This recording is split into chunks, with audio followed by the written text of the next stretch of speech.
not the top down. Unemployment remains below 4%. Inflation has fallen by 2/3. Wages are higher than before the pandemic, and businesses have invested more than $500 billion in clean energy and manufacturing.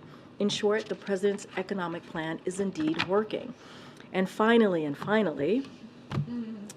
we have some goodbyes today. First, I want to give a shout out to Sebastian Smith, aka Thor. If you guys missed that briefing, you should go back and check it out. Probably one of the most funniest briefing that we've had in the last 2 years. And as well, we want to say a goodbye to Ket Gorgistani as well. Thank you both for your time here with us at the White House Press Briefing Room, and we are very sad to see you all go, and we'll miss you both. Additionally, I wanted to congratulate Ket on your service as the president of the Foreign Press Group, and we're looking forward to working with Richard, who is going to be taking on the responsibilities in the new role. We also want to share another devastating farewell that I want to share on our team. Our very own Abdullah Hassan is leaving us next week, and he's heading to law school. Abdullah deferred law school by a year in order to continue working in the White House, and we are grateful for his dedicated service to the country, to the president, and our press team. I did promise his mom that I would not keep him longer than a year, and I kept my promise to his mother. Hi, Mom. And we are very sad to let him go. And if I could, I would hold him for another year or more. But we do keep our promises here, Mom. We do. Abdullah has had an extraordinarily important portfolio here as our spokesperson, as you all know, on immigration, student debt, climate, and more. Abdullah, we know you're going to do great things and amazing things. I think you are going to be a fantastic lawyer because you are a good human and you care about people. So I can't wait to see what you do after law school. And so with that, we are also thrilled to welcome Angelo Fernandez to fill Abdullah's shoes. He comes from DHS, and we hope that you take a minute to say hello to Angelo and also say goodbye to Abdullah. With that, Song Min, the floor is yours. I wanted to ask about the president's reaction to the legal developments yesterday and with the initial plea deal for his son appearing to fall apart. So look, I'm really not going to say anything more than what I shared yesterday. This is a personal matter for Hunter Biden. This is, a personal issue. And as you know, this has been done in an independent way by the Department of Justice. It has been led by a Trump-appointed prosecutor, and I'm just not going to comment beyond what I said yesterday. And of course, and we have said this multiple times, the president and the first lady, they love their son, and they support him as he is working to rebuild his life. I'm just not going to say anything beyond that. And on Leader McConnell, he mentioned that the president called him yesterday. Can you talk a little bit about that conversation, what the president's message was to Leader McConnell, and whether the president believes he is able to serve considering his medical conditions as the Republican leader? So I'm not going to get into the medical condition of a Republican leader in the Senate. What I can say is the president respects Senator McConnell. There is a lot that they disagree on, but they have found ways to work together to find common ground, and I think that's important for the American people to see, that bipartisanship and how they've been able to work together. Obviously, the president has known the senator for some time now. Like the leader mentioned, the president called him yesterday. I'm just not going to go into details on that conversation. As you know, and we say this often here, we try to keep those conversations private, and so I'm just not going to go into details from here. Thanks, Karine. To follow up on Hunter, is the president concerned that his son's legal challenges will continue to take attention away from the White House now that this plea deal has fallen apart? I'm just not going to speak to the politics of this. I'm not going to speak to characterize any of this for the president. What I can say is that, and I've said this before, this is a personal matter. This is Hunter Biden, as you know, is a private citizen, and this was done in an independent way. This investigation is being led by a Trump-appointed prosecutor. And so the Department of Justice is independent. We give them the space to be independent, and we respect the rule of law. I'm just not going to get into details of characterizing. Has he spoken to Hunter? I'm just not going to speak to any private conversation that the president has with his family. And one other one. In December 2021, President Biden told ABC's David Muir that accountability is necessary for the January 6th insurrection at the Capitol, no matter where it goes. Does the president stand by those comments, even in the case of former President Trump? I just don't have anything additional to add. The president spoke, was very candid when asked that question, and I believe his words still stand today. Hey, Andrea, good to see you. Yeah, good to see you too. Andrea. It's okay.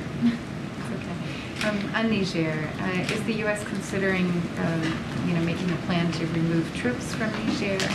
Will you have to evacuate U.S. citizens? And is there any indication at all that Russia could be have a hand in what's happening there? So a couple of things. So the U.S. Embassy released a security alert on July 26, advising U.S. citizens, which was yesterday, as you all know, to limit unnecessary movements and avoid the affected area until further notice as the situation develops. We continue to monitor the situation and will continue to provide information to U.S. citizens in the region through the travel advisories, alerts, and travel.state.gov. We strongly encourage U.S. citizens in Niger to enroll in the Smart Travel Enrollment Program at step.state.gov to receive important emergency information and be careful. Be careful about where they are and what they're doing. We will certainly determine on what is needed as we get further information. To your question about Russia, Putin, I know there's been question about Wagner Group as well. Until now, we have not seen incredible indications of Russian or Wagner involvement, but to the U.S. citizens who are in the country, we again continue to tell them to be mindful, to be careful, and as I just stated, we did put out an alert yesterday. And just another one on international stuff. I think the subpoena, we were supposed to provide information on Afghanistan and the withdrawal by Tuesday at 10 o'clock. That hasn't happened. Are you concerned that you could be held in contempt if you don't provide that information? I don't have any comment on that at this time. Okay, and then just real quickly on Maloney's visit today, to what extent will you be talking about China and particularly the Belt and Road Initiative? Do you have any indication that the Italians will accelerate moves to get out of that arrangement with China? So, look, I don't want to get ahead of the conversation that they're going to have. As you know, they're going to be meeting fairly shortly. As it relates to the Belt and Road, I presume, is that what you're speaking towards? I know my colleague was asked a couple times yesterday from NSC. What I can expect is they will discuss the benefits of closer transatlantic coordination regarding our approach to the People's Republic of China, among other topics, but I don't want to do anything more to confirm any specifics. Obviously, that conversation is going to happen in less than an hour, so I want to give the President and the Prime Minister the opportunity to go through their agenda. Thanks, Karine. I know that so far you guys have been unwilling to say exactly where President Biden invited the Israeli Prime Minister to here in the U.S. Earlier today, Israeli Prime Minister Benjamin Netanyahu said that President Biden, in a phone call, invited him to the White House for this visit later this year. Can you confirm that? What I can say is they both agreed to meet in the United States later this year. Both teams are working through what that's going to look like, the timing. I don't have anything else to share beyond that, beyond what we have said last week and continue to say after that conversation is that they both agreed to meet in the United States later this year. The President did not invite Netanyahu specifically to the White House. I just want to be very clear. It was a conversation that they both agreed that it would be in the United States. Don't have anything further. Both teams are indeed talking and going and working through. What I can say is the United States. That's what they both agreed on, and both teams are having that conversation on what that would look like, on the details of that. Thanks. And then separately, Senator McConnell said that he spoke with the president yesterday. That the president reached out after this apparent medical episode that the Senate Minority Leader had. Can you confirm that? And I think I just did with Sung Min when she asked that question. Basically, the senator mentioned that the president called, and certainly the president and the senator have known each other for some time and have, as I mentioned to Sung-min, have had a lot of disagreements, but have found common ground to move forward with the American people.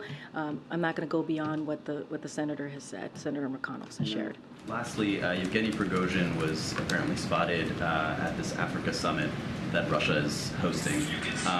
What does that tell the White House about Prigozhin's standing in Russia and the importance of the Wagner Group going forward in Africa? I'm not going to characterize or speak to Prigozhin's appearance or participation in the summit. That's something for the Russian government to speak to. Ken Sebastian. Thank you very much. And thank you for the shout out, Karine. Thor. I'll never forget Thor.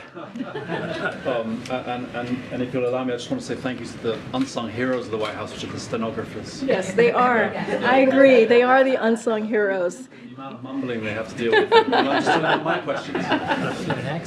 We appreciate you. We appreciate you. So two questions, if I could.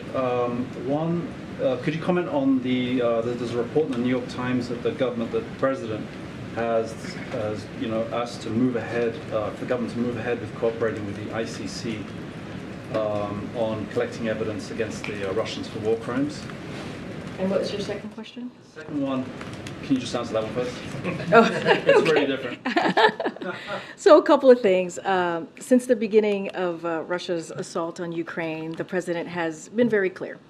There needs to be accountability for the perpetrators and enablers of war crimes and other atrocities in Ukraine. He's been very clear about that. We support a range, as you know, of international mechanism to identify and hold accountable those responsible, including through the Office of Ukraine Prosecutor General, the Joint Investigative Team through Eurojust and the United Nations Human Rights Monitoring Mission, the expert missions established under the OSCE's Moscow mechanism, and the International Criminal Court, among others. So we have deployed teams of international investigators and prosecutors to assist Ukraine's Office of the Prosecutor General in documenting, preserving, and preparing war crime cases for prosecution. And the Department of Justice has entered into a memorandum of understanding to cooperate with Ukraine on investigations and prosecutions of war crimes committed during Russia's invasion of Ukraine. So, but on the ICC specifically, which is your question, we're not just not going to get into specifics of cooperation, which is consistent with the court's practice of treating requests for cooperation in a confidential manner. So we're going to just be very careful and continue with that tradition that has been around for some time. Is there any policy change in that, in the sense that the U.S. isn't part of the ICC, obviously? No, I totally understand. We're just going to not discuss any specifics. I just laid out the United States role over the past 15, 16 months as it relates to investigations, the multiple different entities that are looking into this, the unjust war that Russia has started in Ukraine, and I'm just not going to get into what has been common when it comes to ICC specifically. And then one effect on the heat or climate change. A bit of a 40,000-foot question here. So the president got so much focus on climate change. He talks about it all the time, and you had the IRA and so on. How does he assess the broader acceptance of U.S. society to getting on with all the changes to daily life that a lot of the experts who talk about climate crisis say should be happening? Things that really get into every individual's life. Because compared to Europe, for example, in Europe there's a lot more, let's say, grassroots type of participation in recycling and energy saving and driving little tiny cars and being told to bicycle instead of driving and being told to take a train instead of a plane. I mean, this is like, I have a reliable source tells me that in France, when you go at a holiday camp, there was a sign saying you couldn't have showers for more than 2 minutes. I just don't know if that would work here. Does the president feel American society is on board with that level of a push that some parts of the world are? So here's what I'll say. I'll say what the president believes and how he's taken this climate change crisis very seriously. Since he walked in day one in this administration, as I've laid out many times before, he's done more to move forward on dealing with climate crisis than any other president. He's had an ambitious policy. You just mentioned the Inflation Reduction Act, which is the the most investment that we have seen from any president as it deals with a piece of legislation that is now law to deal with a real issue. A real issue. And let's not forget he rejoined the Paris Agreement. He rallied more than 100 countries to join the global methane pledge to reduce methane emissions. So he's been a leader as well globally on this issue, and he's going to continue to do that. I mean, he just talked about, as you mentioned, the extreme heat and how climate is very real. Climate change is very real, and how we have to take serious steps to continue to deal with this issue. Look what's going on across the country. And so, you know, it is an issue that he takes very seriously. It is an issue that we see, if you look at polling, that Americans are taking very seriously, especially young people. And so, look, the president's going to continue to be a leader. I can't speak to every American here, but I can speak to what the president is going to continue to do. You talked about small cars, right? When you think about electric vehicles and what the president is going to be able to do with the bipartisan infrastructure law and also the Inflation Reduction Act on electric vehicles across the country, making sure that it's available to people at a discounted rate, right? Making sure that it is the wave of the future. And so he's making investments there. So this is an important issue. We see climate change, especially this summer, as it relates to extreme weather. And so we're going to continue to move forward in dealing with climate change here. Thanks, Karine. Just to follow up on Sebastian's question. So, you know, today's measures were aimed at explicitly helping Americans to adapt to extreme heat and mitigate the harm it causes. I guess another way to ask is, should Americans expect this to be the new normal in terms of? I mean, I'm not an expert in climate change, so I can't speak to it, what it's going to look like. But we know climate change exists, right? We know that there is a real problem here, and we know the president understands that we have to be ambitious with our policies as we move forward as a country and globally. I just listed out how the president has been a leader globally on this issue. So look. Climate change is a problem. It's here. How bad it's going to get, that is for experts to speak to, but we know that we have to do everything that we can. The president wants to be aggressive here in dealing with this issue. Yes, he announced three important ways to deal with the extreme heat that we're seeing this summer, because he understands that Americans are suffering. Americans are dealing with this issue, tens of millions of Americans across the country. So as president, he put forth 4 real key ways for us to deal with that on the federal level. But of course, the Inflation Reduction Act is going to bring resources forward to make sure that we also deal with this issue. How do we move forward as climate change is taking over every part of our lives almost? And then just quickly, is there any update on the summit with Japan and South Korea? I don't have any updates for you at this time. Just a question about Niger. The U.S. Embassy has received reports about the borders and airports currently being closed, and commercial flights to and from Niamey have apparently been suspended until August 5th. One, has the White House confirmed this? And 2, does this hamper future rescue or evacuation efforts in the short term? So look, just a couple of things on that. We understand what happened earlier today. The Nigerian foreign minister stated that he was the interim head of government. The President Bazoum was still the legitimate president, and that negotiations were still ongoing. And so that's important to note. The situation remains fluid. It is too soon to characterize the nature of ongoing developments. We are monitoring the situation closely and are in communication with the U.S. Embassy there. We strongly support the democratically elected president, and we condemn in the strongest terms any effort to seize power by force and disrupt the constitutional order. We call for the immediate release of the president and respect for the rule of law and public safety. And so we echo the strong condemnation of yesterday's action by Economic Community of West African States and other regional and international organizations. We are monitoring the situation closely, and we are in communication with the U.S. Embassy. And so as I just mentioned earlier, we have put out an alert to the U.S. via the U.S. Embassy. They released a security alert on all Americans who are there and how they should move forward. And so we'll continue to keep a close eye on what's going on there. And one more question. How does this administration reassure Americans who worry about the health of leaders in Congress and here at the White House because of their advanced age? I'm not going to speak to leaders in Congress about age or about anything like that. That is for them to speak to. So what is your question I exactly? was just wondering, how can the administration reassure Americans who are worrying about these leaders, like you said, in Congress and here at the White House? So is your question about Congress or is your question about leaders here? Well, I'm not going to speak to leaders in Congress. Here at the White House? What about your leader, the leader of Congress? A way that this administration is reassuring Americans who have these concerns. Look, we've been asked this question multiple times, and you have a president who, I just went through his unity agenda, what we've been able to do in a bipartisan way as it relates to issues that really matter to the American people, right? The cancer moonshot, which is actually going to make a difference with people and Americans who have family members dealing with cancer. That is something that this president has been able to do. You look at the record that he's been able to lay out when you think about the economy right now, the GDP. We just laid out the good news from the GDP and how the economy is growing. This is a president who has done historic amount of policies, of changes in this administration that has mattered to the American people.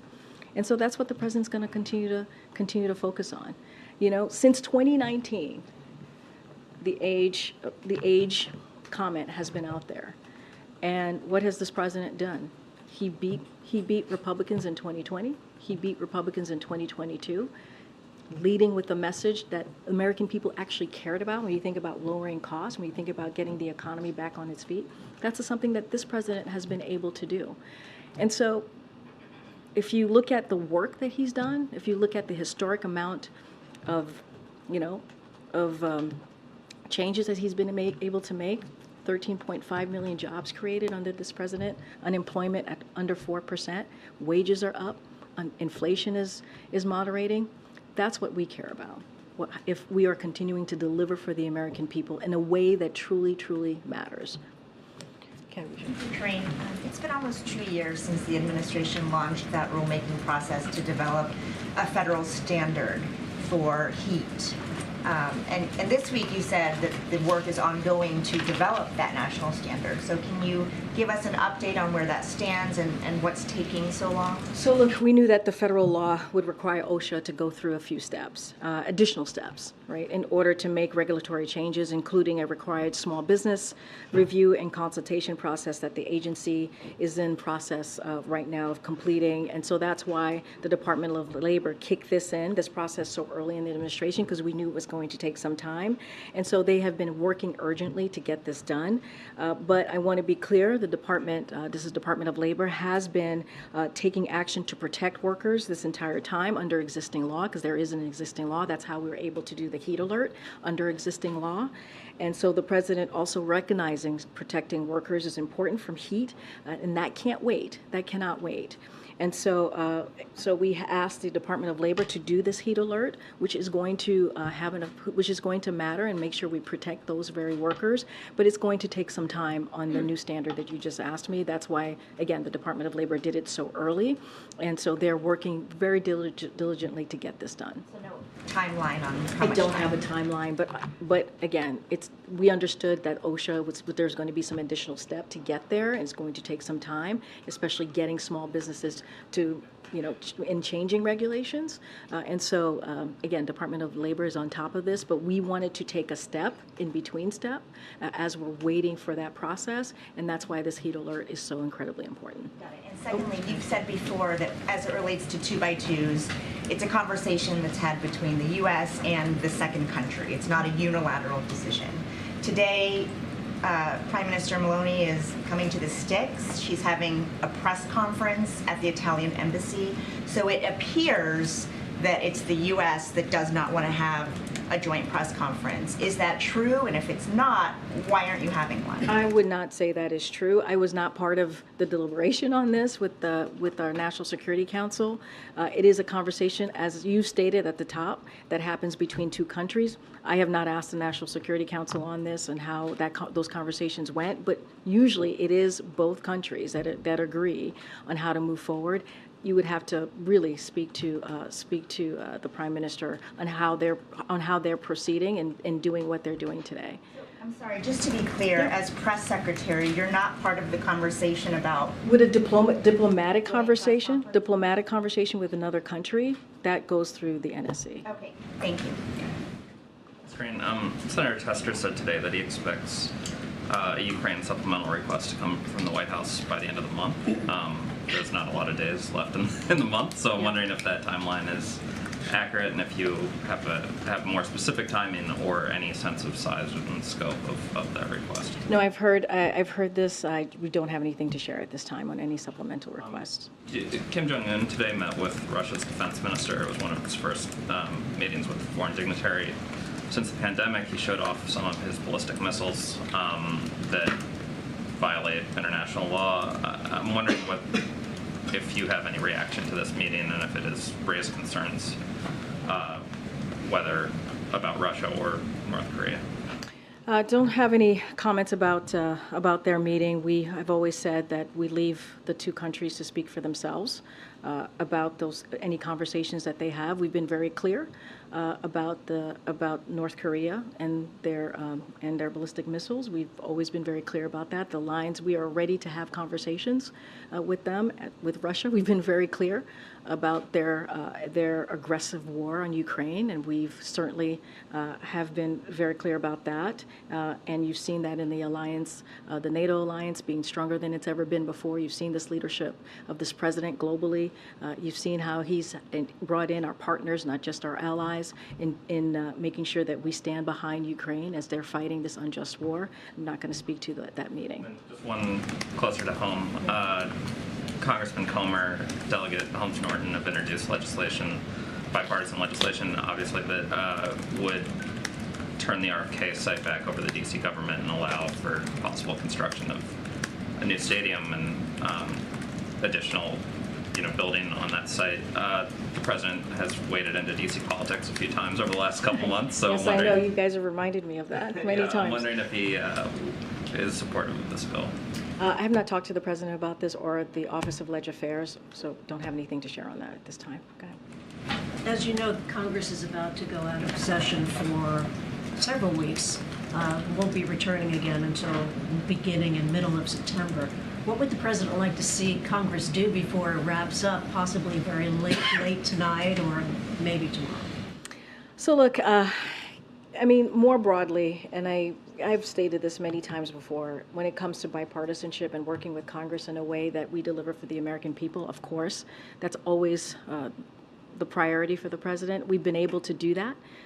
The president has signed more than 400 bills that were bipartisan, and many of them have been historic, that have helped the American people. I don't have a list of bills in the last, less than 24 hours before Congress goes off to a recess.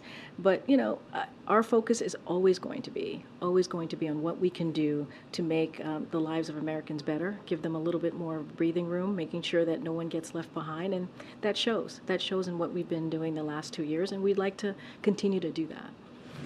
Thanks. Karine, there's a report in the New York Times that the president's considering the possibility of a mutual security pact with Saudi Arabia that would involve Saudi Arabia normalizing relations with Israel. Is this something that's under consideration, and how are human rights considerations being weighed on?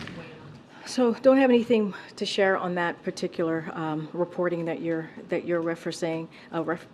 I mean, as the president has said multiple times, anytime he meets with a leader, human rights is always something that he doesn't shy away from and speaks to, whether it's a friend or someone or any head of state. I just don't have anything to that reporting that you're reading out to me at this time. There is precedent for a joint press conference when they come to the White House. That's happened under President Obama, President Trump.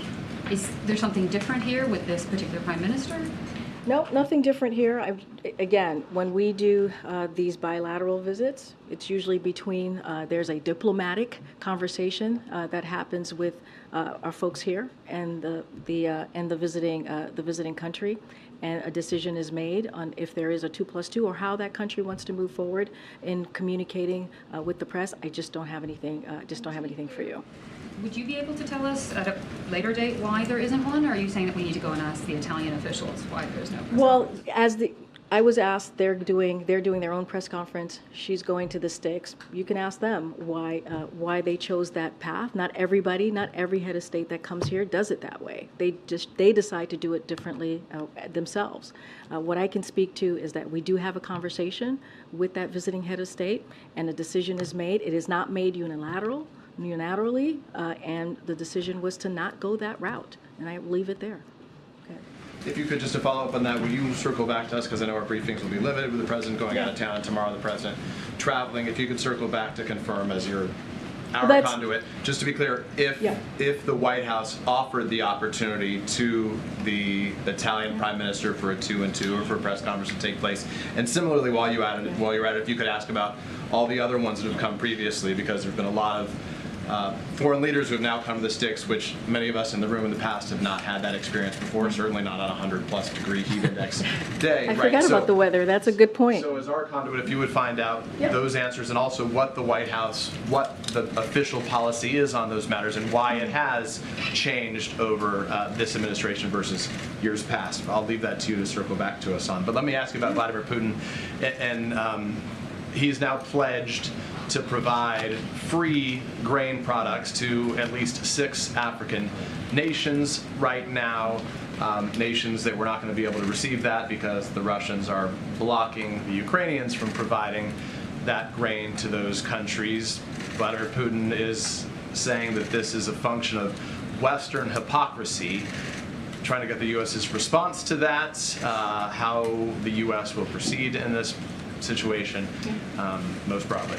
Just really quickly, just to reiterate on your first question, it is not done unilaterally. This is a conversation that happens, a diplomatic conversation that happens with both teams, right? With the visiting country, and also. That's why I just wanted to know if you could ask if we offered them the opportunity. No, I heard your question. I'm just saying that it is not done unilaterally. So, but I hear your question, and as you said, I am the conduit, and happy to circle back. I haven't said that word.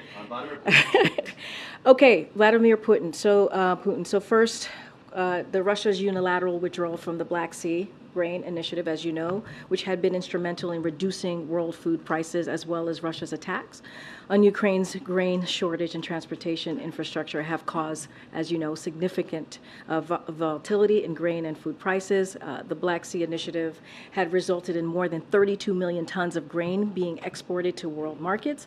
Russia's actions to take such a significant amount of food products off the world markets will exacerbate hunger in some of the hardest hit areas of the world, including Africa.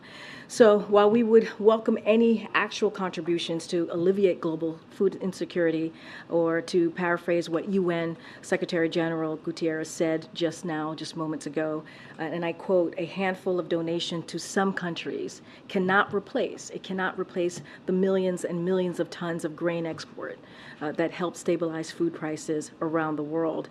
And I also add, despite Russia's rhetoric, they actually invest very little in Africa, accounting for a mere 1% of the foreign direct investment that goes to the continent. And as Secretary Blinken noted, and he said this earlier today, they also contribute about 0.02% of the budget of the World Food Program. So as far as we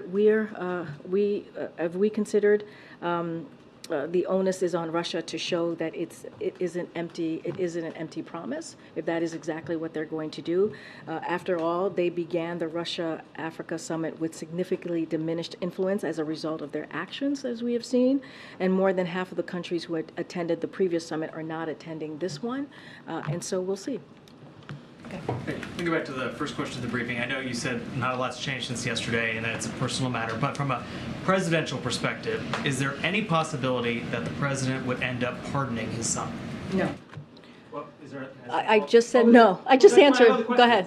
Thank you, Karine, and thank you for your nice words, and thank you to the whole press team.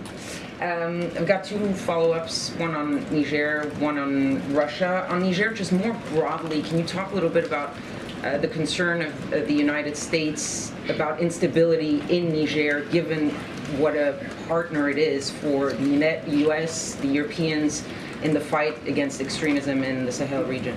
So it's all unfolding right now. Just don't want to get into hypotheticals. You're right, Niger is an important partner.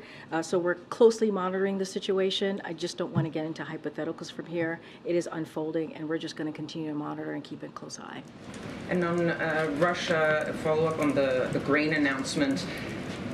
When you look at the 6 countries that Vladimir Putin chose, among them there's Mali, Burkina Faso, Zimbabwe, Eritrea.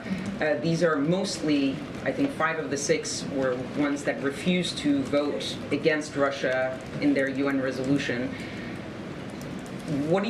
How do you interpret that move by Vladimir Putin? Is it a sign of strength with the African continent, a sign of weakness? I'm not going to get into Mr. Putin's head. I'm just not. I've just laid out what our thoughts are on this and how he's lost standing, obviously, globally. If you even look at this summit, how a good majority of folks who were there the first time did not attend. I'm just not going to get into characterizing why he did this, the direction that he wanted to take this is just not for me to do. Thanks, Karine, and thanks, Abdullah, for your help over the years. So my question, the House Judiciary Chairman, Jim Jordan, tweeted out a series of internal Facebook emails today showing that influenced the White House to remove some posts the administration didn't like. It's been about 3 weeks since the judge restricted access from certain agencies communicating with social media. How much is the White House now working with social media companies to remove concerned posts or things they don't want? So what I can say is, honestly, on this, because it's an ongoing case, I would refer you to the Department of Justice on this and the status of this case. As you know, we're going to be very careful here about speaking about this. So I will just let them deal with this. Is the White House still communicating with social media companies? So look, as I've repeated many times from here, we have promoted responsible actions to protect public health, safety, and security when confronted by challenges like a deadly pandemic and foreign attacks on our elections. And we have consistently made clear that we believe social media companies have a critical responsibility to take account of the effects of their platforms that they have on the American people while making independent decisions about the content of their platforms. That continues to be the case. That has not changed on what we believe here, but there's a specific case ongoing, and so I would refer to Department of Justice. And on the GDP statement today, over the 2.4% growth of the GDP, the president said that he's touting real wages are higher than pre-pandemic. Real wages are up 0.4% in the last 30 months, and that's less than 1% increase over the past 2.5 years. It doesn't really help folks buy food. So what do you say to those people who are seeing their wages not pay for as much food? Just to be very clear, we are accounting for inflation when we say wages are at 1.2% higher, and then they were last year, which was at 0.7% higher than before the pandemic. So that is indeed something that we're accounting for. And so, there is a strong job market that exists. The inflation, as you know, has been easing for 12 months straight in a row, 12 months in a row. And so wages are rising, and there's even more low and middle wage workers, which is also important as we look at the data, as we look at the direction this economy is going. And that's helping us catch up from decades of widening wages that we have seen. Thank you, Karine. There are new reports about backchannel talks, negotiations between the U.S. and Russia, supposedly conducted by former U.S. officials. Are you aware of any such regular contacts, and is there any involvement on the U.S. government's part in those negotiations? I'm not going to get into reporting on conversations outside of the government, and I'm certainly not going to get into diplomatic conversations that we may be having with Russia. That's not something that I'm going to do from here. Hey, great. The tax matter that had Hunter Biden in court in Wilmington yesterday, it had criminal information saying that he hadn't paid 1.2 to about 1.5 million in taxes owed. So my question is, number one, I know the president doesn't talk to him, you said, about his business, but was he aware at the time that he wasn't filing his returns in a timely fashion? And also, did he ever advise him to pay, because Hunter testified in court that 1 year he was sober when he didn't file. So did they ever discuss the tax situation? I'm not going to get into the specific of the case. Does he think in light of I've answered this question over and over again. Nothing has changed from the statement that I made yesterday. Nothing's going to change from the few times that I've gotten this question in the briefing room. We're not going to comment on this. This is an independent investigation that is being led by a Trump-appointed prosecutor, that is being led by clearly the Department of Justice, right? The prosecutors I just mentioned, and we're just not going to comment on this. You mentioned DOJ. Does he have any concerns that the deal prosecutors put together fell apart and couldn't make it by a judge? We're not going to comment on specifics of the case. Thank you, Karine. Just want to ask you if you could to preview tomorrow's trip to Maine, what's going to be accomplished, or what you hope will be accomplished, and also why was Maine chosen for this event? So he's going to visit a manufacturing facility, which I think is important, right? As we're talking about bringing manufacturing back to the country and creating jobs, good paying jobs. And so he'll discuss how Bidenomics is revitalizing the American manufacturing and bringing investments, like I said, and jobs back to communities. Big investments that many communities have never seen before, as it relates to jobs and as it relates to making sure that we're making things in America again. And so he will announce new actions promoting domestic manufacturing of new technologies in America. And as you know, we've announced more than $1.5 billion in investments in Maine infrastructure, including $570 million for funding for high-speed internet. And so public investment from this president's legislative accomplishments are helping to revitalize local legacy industries like textiles. So that's what he's going to be doing tomorrow. It is going to be his first time in Maine. Like the president said, he's a president for everyone. And so we're excited to go there. He's excited to be there to make this announcement, and critical, important announcement to not just the constituents of Maine, the American people of Maine, but also to the country. Separately, you suggested reaching out to the Italian embassy as it relates to why there is no press conference today, no joint press conference. No, that's not what I said. Why they are proceeding to move in the direction that they are moving. I did. I reached out to them during the briefing, and what they said was, we didn't insist, knowing that you would not accept. Is that accurate? What you I have say? no idea. I mean, you're asking me to comment on something that they said. I haven't even spoken to the team yet, so I can't comment on what you're reporting right now. I have to talk to the team. What I can say, it's not a unilateral decision. It's a conversation that happens with the visiting country. Don't have anything more to share on that. As they are proceeding with the way that they want to communicate, that's on them to speak to. That's not on us to speak to. Is there any reason, just to tie this up, Yeah, is there any sure. reason why it would be rejected, that idea of a joint press conference would be rejected? Like I said, it's not a unilateral decision. It is a conversation that we have with the other country. So I can't speak to specifics on that. Go ahead, Brian. Thanks, Karine. 2.5 questions, and thanks to all the colleagues and all the members of the staff that are leaving. I want to get all that in. As for climate change, I just want to drill down a bit on that. In Lithuania, the president said that it is the greatest existential threat that we face, and the window is closing. Since then, there's been no meaningful legislation introduced in Congress. During the congressional break, will the president be working with his allies in Congress to up the legislation to address climate change? Inflation Reduction Act. That was I mean, but we can't poo-poo that. That was an incredibly important piece of legislation that we are currently implementing.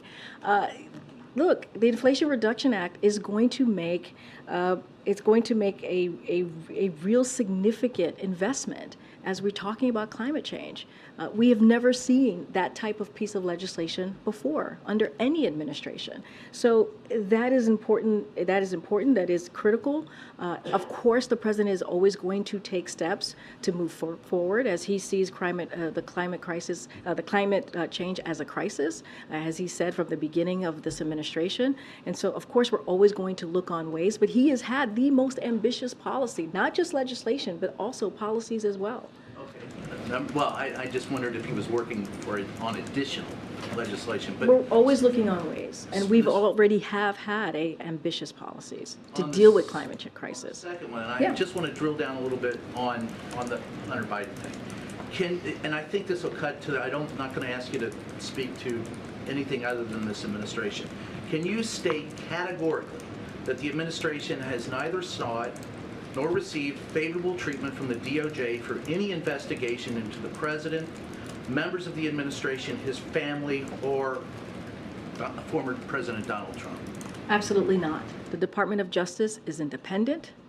The president respects the rule of law. He has been saying that since he was before president, and that will remain the case. And then finally, just as far as the questions about the president's health, I think that would be all cleared up if, once again, if we could just ask him to step out of that door into this room for 45 minutes. And so I ask you again to pass that along to him, to ask him to come out and see us. I appreciate the request. Thank you for the request. The president, as you know, again, I appreciate the question, and I get it, and the president understands. You guys want to ask him questions and have the opportunity for him to answer your questions. I do want to say this is a president that has done more in the first 2.5 years, when it comes to the economy, when it comes to really giving the American people a little bit of breathing room than any other president. All you got to do is look at the data. All you got to do is look at where we are in this country. There was a conversation for almost 2 years about a recession, and now you have economists saying that because of the work that this president has done these past 2 years, we're not headed in that way. And so, this is a president that wakes up every morning thinking about the American people and doing that job and doing the work, and you see that. You see that, again, in historic pieces of legislation, whether it's the bipartisan infrastructure legislation. That was a joke. Infrastructure Week was a joke. And now we're talking about infrastructure decade. Chips and Science Act, we're able to do that in a bipartisan way. You're going to see the president in Maine tomorrow talking about how to bring jobs back to this country, how to bring manufacturing back to this country. Things that the last administration was trying to do, and it was a joke. And this president is actually making it happen. So I'm going to just keep talking about that, keep laying that out. But I get that. But you'll hear him talk about that tomorrow. You will. Okay. Oh. Oh. Okay. I don't see anybody. Oh, there we go. Hi, how are you? This is Biden's first time coming to Maine as president. Can you share why he chose to come to Maine now and specifically to Auburn? Oh, my goodness. I think I just answered that question. I'm his first time ever in Maine. No, as president. Okay. As president. This is the first time that he's visiting Maine as president. He's going to, and hello, hi, what's your name? Sorry, my name is Lana Cohen. And you, which publication are you from? I work for the Portland Press Herald out of Portland. Well, thank you for joining us. As you just mentioned, this is the president's first time visiting Maine as president, as Andrea clearly cleared us up for us. So he's going to be visiting a manufacturing facility to discuss how Bidenomics is revitalizing American manufacturing. As you know, for the past couple of months, we've been talking about investing in America and how the president's really key pieces of his legislation, like the Chips and Science Act, the bipartisan infrastructure legislation, and so many others, have helped create good union-paying jobs. And so this is part of that conversation that you'll hear from the president, promoting domestic manufacturing of new technologies in America. And we've announced, as you know, $1.5 billion in investments in Maine's infrastructure, including $570 million for funding for high-speed internet. And so you're going to hear directly from the president. He wants to make sure that the American people get to hear from him directly, and the people of Maine are going to be able to do that. We're going to have the governor of Maine, Janet Mills, who will be in attendance as well. And so the president's surely looking forward to visiting tomorrow, his first time as president. All right.